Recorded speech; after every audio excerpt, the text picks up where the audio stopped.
Lorsqu'une policière assiste à un mariage, elle est surprise d'apprendre que la mariée fête ses 18 ans le même jour. Ce qui la choque encore plus, c'est une découverte troublante qui la pousse à arrêter le pasteur de poursuivre la cérémonie. L'église de Sainte-Marie, nichée au cœur de Richmond, avait peut-être une façade en briques sans particularité. Mais à l'intérieur, elle était ornée de parfums floraux et de décorations de mariage. Kay ne célébrait pas seulement son 18e anniversaire, elle se mariait également. Les murmures doux parmi les invités étaient davantage motivés par la curiosité que par la joie de l'occasion. Le pasteur Michael captait l'attention de la salle alors qu'il parcourait la congrégation du regard. Les invités étaient un mélange d'habitants de la ville et de parents éloignés, dont beaucoup étaient venus par simple curiosité plutôt que pour véritablement célébrer l'événement. Parmi les invités se trouvait Laura Hart, qui assistait en tant qu'accompagnatrice, mais qui se trouvait également être détective. Elle ressentit immédiatement une attirance inexplicable vers la mariée. Le marié, un enfant de cœur, transpirait une forte foi religieuse, mais il était évident que sa future femme cachait quelque chose. Kay se tenait à l'autel dans une simple robe blanche, mais elle ne ressemblait pas à une mariée heureuse. Elle ressemblait plutôt à un oiseau piégé dans une cage. Son sourire était forcé, ses mouvements étaient hésitants, et l'expression dans ses yeux était la plus révélatrice. C'était comme si elle implorait silencieusement quelqu'un de venir à son secours. Laura, ayant affiné ses instincts au fil des années dans la police, savait qu'elle devait faire confiance à son intuition. Alors elle commença à observer attentivement les environs. La façon dont Kay interagissait avec le pasteur Michael semblait répétée, mais pas de la manière habituelle qui découle des répétitions d'un mariage. Cela paraissait différent. Laura avait l'impression que chaque geste, chaque mot et chaque expression de Kay était inculqué en elle comme à un soldat en parade, avec de lourdes conséquences en cas d'erreur. La cérémonie se poursuivit avec la liturgie habituelle, mais au moment des vœux, le ton du pasteur Michael changea, ce qui n'échappa pas à Laura. Son esprit s'emballait, traitant tout à grande vitesse. Les paroles du pasteur ressemblaient désormais plus à des ordres, et les réponses de Kay étaient à peine audibles. Le désespoir que Laura détectait chez la jeune mariée était subtil, un désespoir que seule une personne de son expérience pouvait percevoir. Après la cérémonie, alors que les invités commençaient à se mêler, l'inquiétude de Laura s'accentua. Elle s'approcha de Kay pour la féliciter, mais son véritable objectif était de l'observer de plus près. C'est à ce moment-là qu'elle le remarqua, un léger bleu sur le poignet de Kay. Laura avait vu des bleus similaires de nombreuses fois auparavant, souvent dans des cas de violence domestique.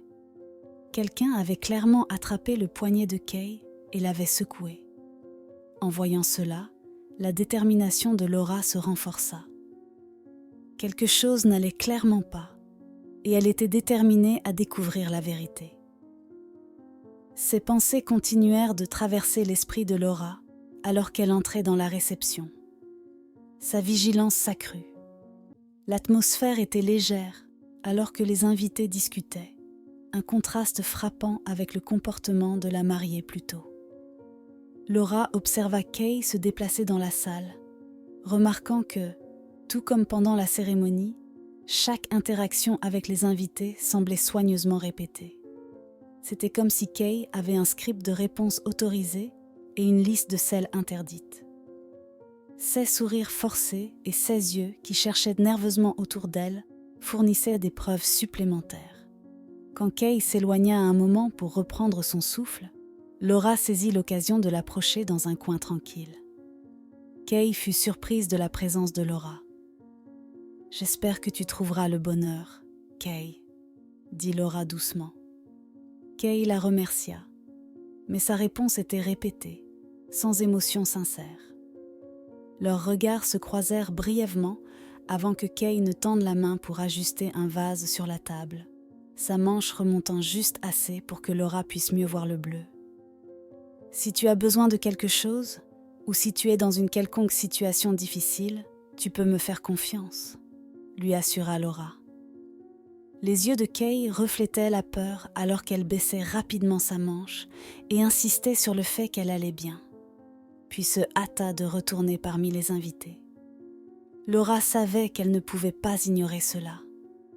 Le bleu sur le poignet de Kay, l'inquiétude qu'elle affichait et les dynamiques étranges étaient trop alarmants pour être ignorés. Laura sortit discrètement, trouva un endroit isolé autour du coin de l'église et passa un coup de fil. Ce n'était pas la première fois qu'elle se retrouvait dans une telle situation. Elle savait exactement qui contacter. En moins d'1 heure, elle avait initié une enquête officielle sur le mariage, invoquant des préoccupations de coercition et de contraintes possibles. Ces qualifications dans ces affaires ajoutaient du poids à sa demande, mettant effectivement en suspens la reconnaissance légale du mariage en attendant une enquête plus approfondie. Ce n'était que le début. Laura savait que son action audacieuse pourrait susciter des critiques, mais sa priorité était la sécurité de Kay, et elle était prête à affronter toutes les conséquences. Alors que la réception continuait, l'esprit de Laura travaillait déjà sur un plan. Une fois le mariage terminé, elle ne perdit pas de temps et se lança dans son enquête. Elle découvrit que le pasteur Michael avait été inscrit comme tuteur légal de Kay depuis qu'elle avait 16 ans. Laura fouilla dans les archives publiques et les documents légaux, découvrant que les parents de Kay étaient décédés dans un accident de voiture dans des circonstances suspectes, mais jamais investiguées. Kay avait été légalement orpheline, et c'est alors que le pasteur Michael avait pris le relais en tant que son tuteur. Laura se rendit ensuite au tribunal local pour savoir comment le pasteur Michael avait obtenu la tutelle. Le dossier était étonnamment mince. Le juge avait accordé la tutelle en se basant sur la position respectée du pasteur dans la communauté. La seule exigence avait été une déclaration sous serment du pasteur affirmant qu'il prendrait soin de Kay. Typiquement, un tel dossier contiendrait des rapports de suivi et des vérifications de bien-être. Mais dans ce cas, il n'y en avait aucun. Vu la situation, ce n'était pas seulement inhabituel, c'était carrément suspect. Ensuite, Laura commença à interroger des personnes dans la communauté. Tous ceux à qui elle parla décrivaient le pasteur Michael comme un tuteur bienveillant et attentionné. Mais Laura remarqua un schéma dans leurs histoires. Lorsqu'ils parlaient de Kay, il y avait une pitié distante similaire dans leurs yeux. Mais personne ne pouvait fournir de détails sur sa vie avant l'accident ou avant qu'elle emménage chez le pasteur Michael. C'était comme si son passé avait été effacé. Comme lors du mariage, Laura pouvait sentir qu'une grande partie de la vérité était cachée. Les drapeaux rouges apparaissaient partout. Les louanges vagues et constantes de la communauté envers le pasteur Michael, combinées au manque total d'informations sur la vie de Kay avant le décès de ses parents, ne faisait qu'augmenter les suspicions de Laura. Elle parla ensuite aux professeurs et camarades de Kay. Ils rapportèrent que la performance scolaire de Kay avait fortement diminué après la mort de ses parents. Ils mentionnèrent également que le pasteur Michael insistait pour être le seul contact pour toutes les questions scolaires et avait même interdit à l'école de permettre à Kay de voir un conseiller. Les enseignants étaient préoccupés par le manque total d'indépendance de Kay, ce qui était très inhabituel pour une adolescente. Le tableau que Laura reconstituait était troublant. Bien qu'il n'y ait pas de signes évidents de maltraitance, il était clair que le pasteur Michael exerçait un contrôle total sur la vie de Kay. Elle était isolée de ses pairs, et chaque aspect de sa vie était dirigé. Kay était entièrement sous son influence.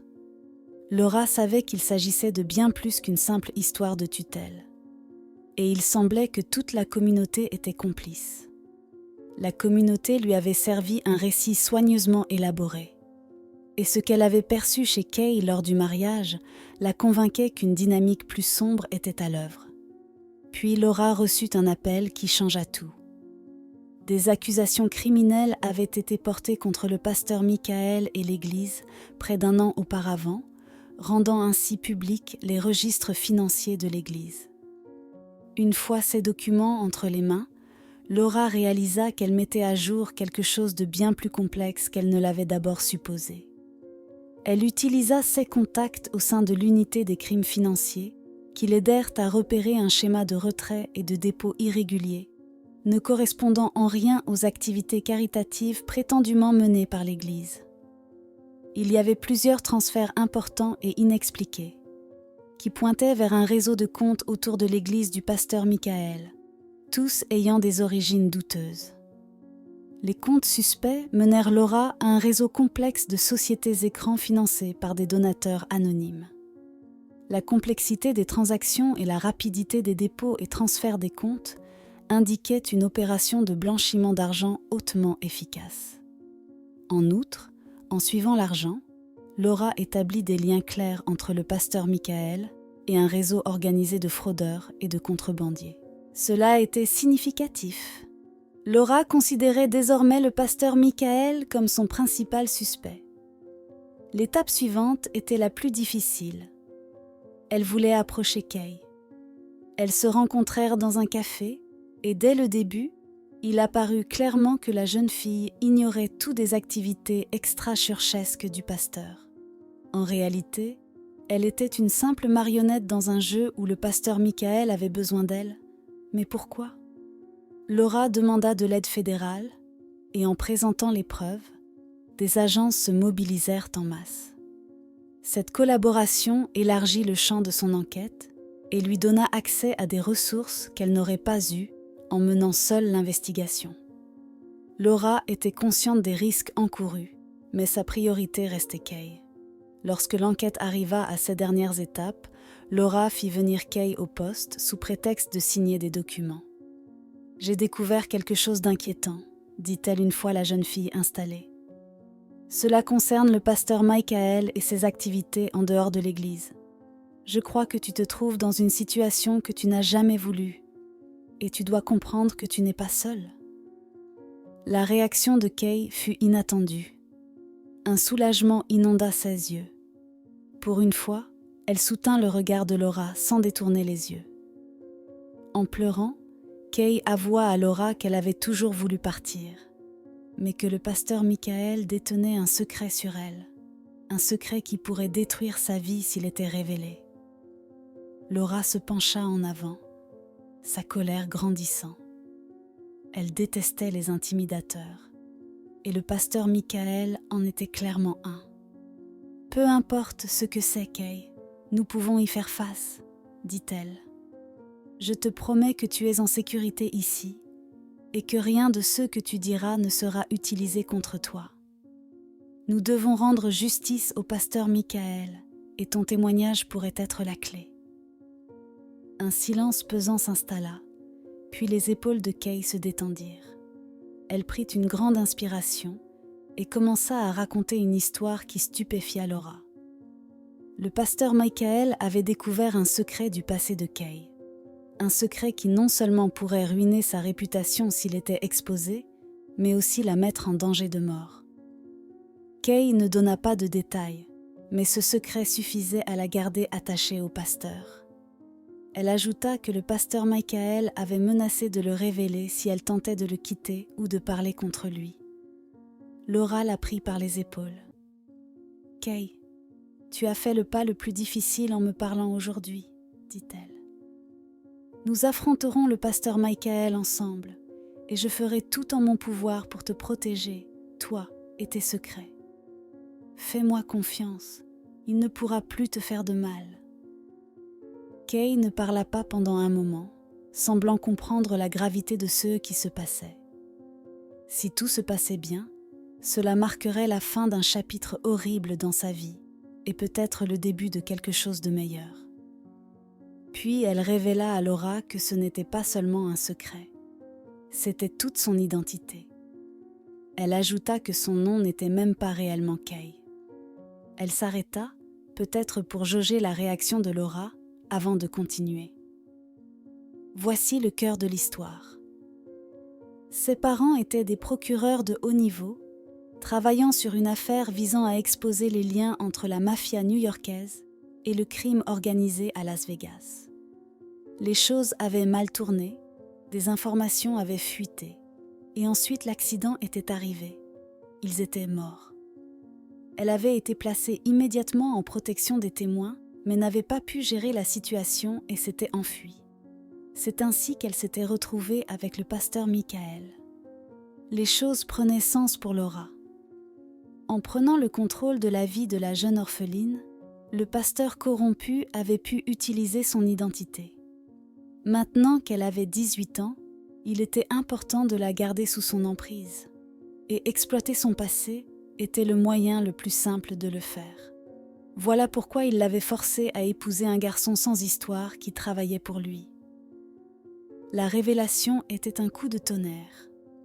Elle déchira le voile de l'affaire et fournissait presque tout ce dont Laura avait besoin pour la présenter à un procureur.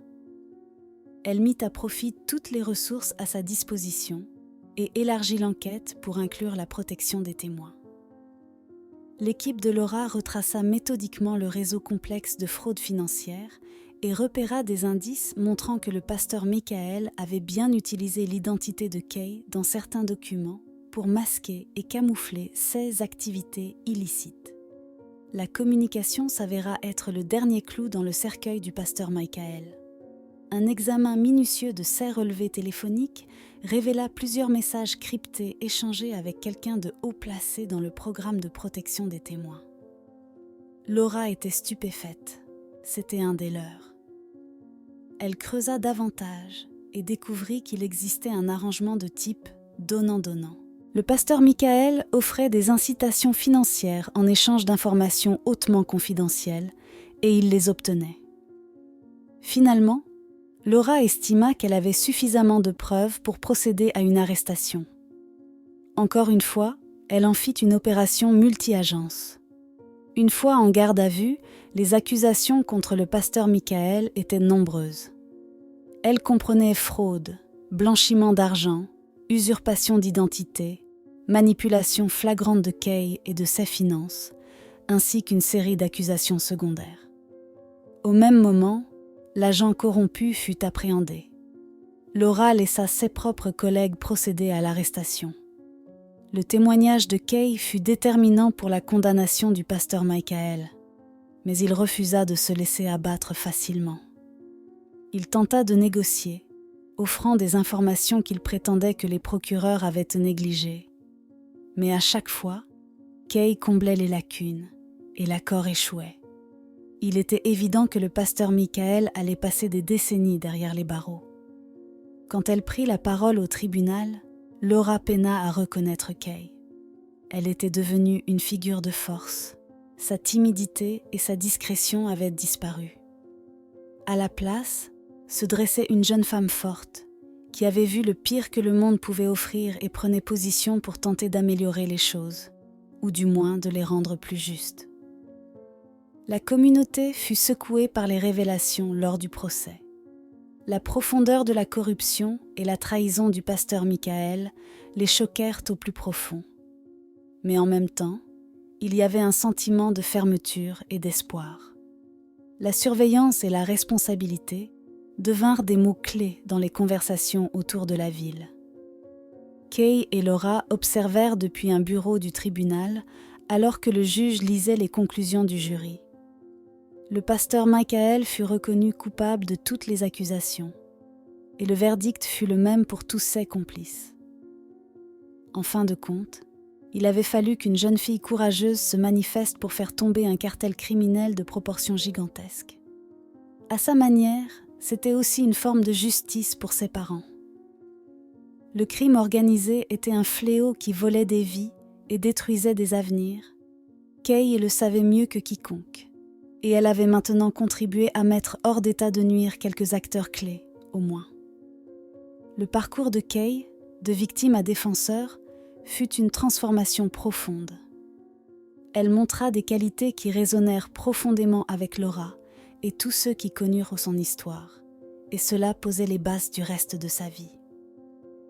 Quelle histoire choquante! Que feriez-vous si quelqu'un menaçait de révéler des événements de votre passé pour vous empêcher de dénoncer ces crimes? Dites-le nous dans les commentaires. Nous aimons les conversations intéressantes comme celle-ci. Pour l'instant, nous allons vous laisser. À bientôt dans la prochaine vidéo.